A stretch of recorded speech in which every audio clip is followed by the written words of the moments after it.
దక్షిణ గాజాలోని రఫాలో శరణార్థి శిబిరంపై ఇజ్రాయెల్ వైమానిక దాడి తర్వాత పిల్లలతో సహా చాలా మంది ప్రాణాలు మృత్యువాత పడ్డాయి.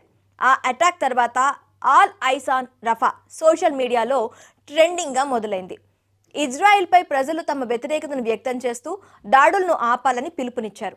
అదేవిధంగా ఇప్పుడు దేశంలో ఆల్ ఐస్ ఆన్ రియాసీ అనే ట్రెండ్ ప్రారంభమైంది. ఆల్ ఐస్ ఆన్ రియాసీ ఎందుకు ట్రెండింగ్లో ఉంది? వైష్ణోదేవి ఆలయాన్ని దర్శించి మరో మందిరానికి వెళ్తున్న ఉత్తరప్రదేశ్కు చెందిన యాత్రికుల బస్పై జమ్మూ కాశ్మీర్లోని రియాసీ జిల్లాలో ఆదివారం సాయంత్రం ఉగ్రవాదులు విచక్షణారహితంగా కాల్పులు జరిపారు. దీంతో బస్సు అదుపు తప్పి లోయలో పడింది. ఈ దారుణ ఘటనలో 9 మంది ప్రాణాలు కోల్పోగా 41 మంది గాయపడ్డారు. ప్రమాదం జరిగిన వెంటనే అక్కడికి చేరుకున్న పోలీసులు, స్థానికులు సహాయ చర్యల్లో పాల్గొన్నారు. 9 మంది మృతదేహాలను వెలికితీసి గాయపడ్డ వారిని వివిధ ఆసుపత్రులకు తరలించారు. పరిస్థితిని సమీక్షించిన ప్రధాని మోదీ దాడిలో హస్తమున్న ప్రతి ఒక్కరికి శిక్ష పడుతుందని హెచ్చరించారు. రాష్ట్రపతి ద్రౌపది ముర్ము, కేంద్ర మంత్రి అమిత్ షా ఈ ఘటనపై దిగ్భ్రాంతి వ్యక్తం చేశారు. కాంగ్రెస్ అధ్యక్షుడు మల్లికార్జున్ ఖర్గే, అగ్రనేత రాహుల్ గాంధీ, ప్రియాంక గాంధీ ఈ దాడిని ఖండించారు. దేశ ప్రజలు కూడా తీవ్రవాద దాడిని తీవ్రంగా ఖండిస్తూ వస్తున్నారు.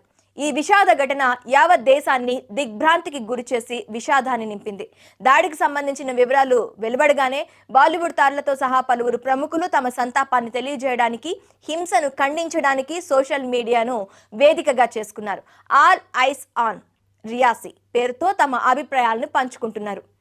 ఎంపీ కంగనా రనౌత్ తన ఇన్స్టా హ్యాండిల్లో దాడి ఘటనపై తీవ్రంగా స్పందించారు. వారు వైష్ణోదేవి దర్శనం కోసం వెళ్తున్న వారిపై హిందువులు అనే కారణంగా ఉగ్రవాదులు కాల్పులు జరిపారని ఆవేదన వ్యక్తం చేశారు.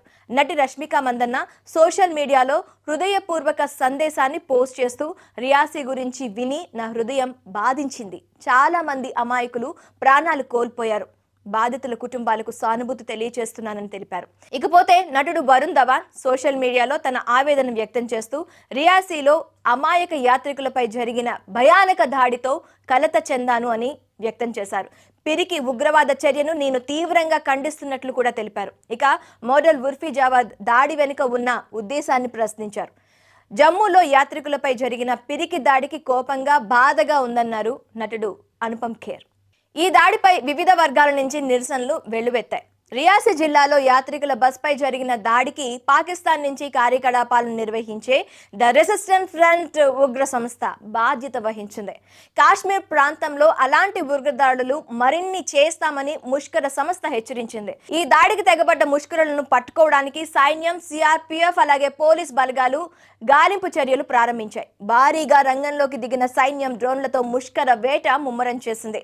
ఈ దాడిలో మరణించిన వారి కుటుంబాలకు 10 లక్షల చొప్పున గ్రేషియో ఇస్తామని జమ్మూ కాశ్మీర్ లెఫ్టినెంట్ గవర్నర్ మనోజ్ సిన్హా ప్రకటించారు. అలాగే గాయపడిన వారికి 50,000 చొప్పున పరిహారం ఇస్తామని తెలిపారు.